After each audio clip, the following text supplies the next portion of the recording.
Good morning, everyone. So today I'm going to be doing a quick installation video on the new Garmin mini camera.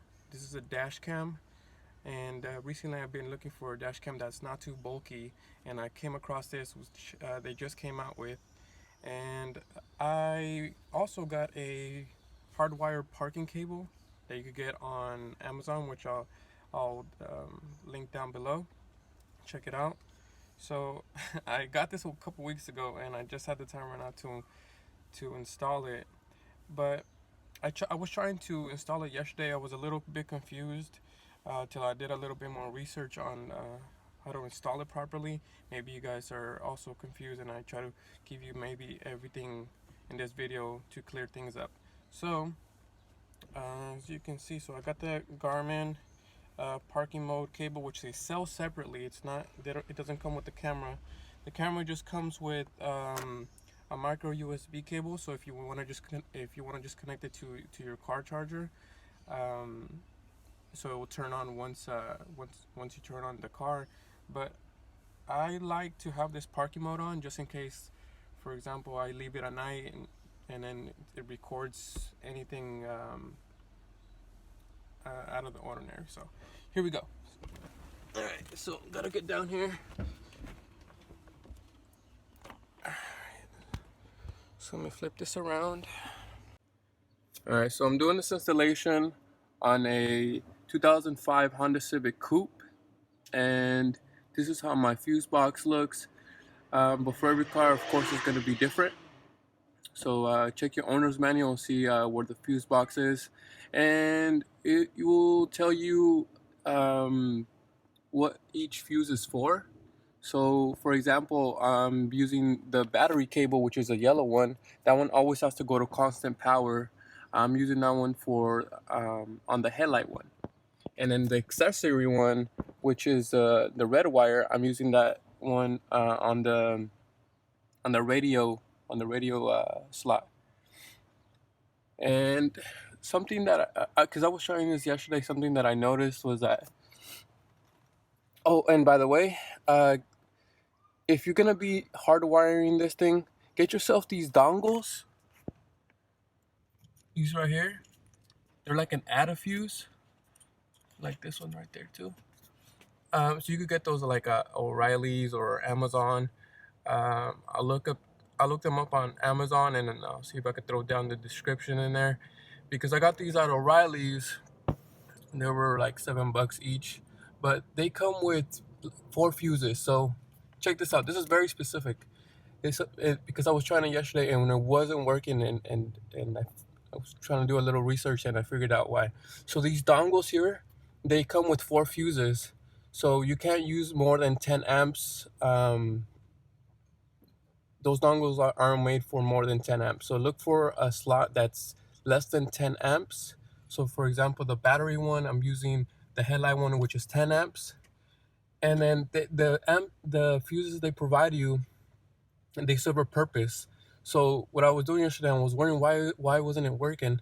So I took out the fuse for the headlight, which is the bottom one there, and then I reinstalled it on here, and then that's it.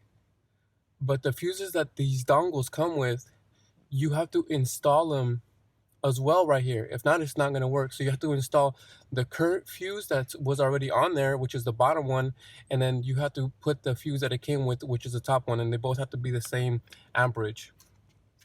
So I connected them right there, and then get yourself a multimeter. Try to see if you could borrow one, and then use the direct voltage, which is this one right there.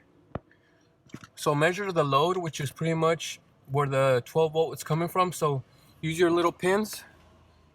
Get this one, put it inside the little slots, and try to see which one gets 12 volts. So there's a bottom one and a bottom one and a top one, and measure which one's getting the 12 volt constant for the battery. And then pretty much you're gonna want to install it. Like I kind of just aligned it where the one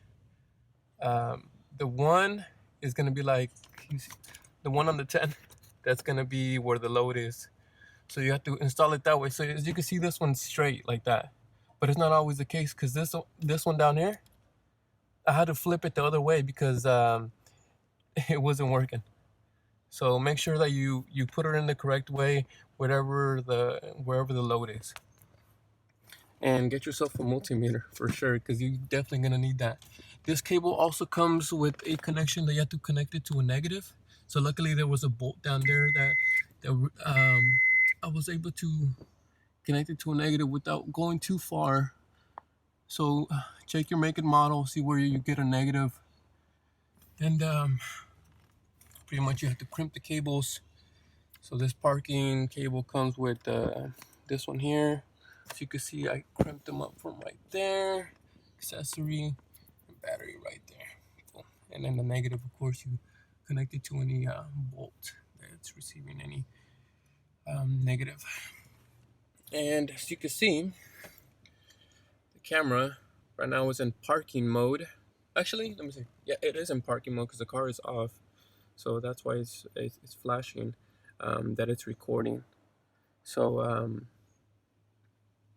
that's pretty much it. So it's in parking mode, something I wanted to get initially. If you don't want parking mode, then you could just opt for the regular USB and then connect it to your windshield, and it'll turn on when you turn on the car. So that's it.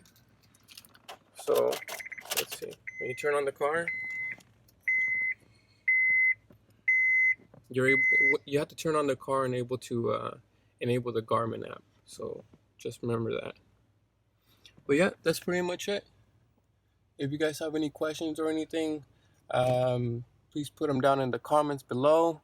I try to make this video as clear as possible, and if you guys have any questions, I'll try to answer them down below, and I'll also put the products in the description. So thank you for checking out the video. Catch you in the next one.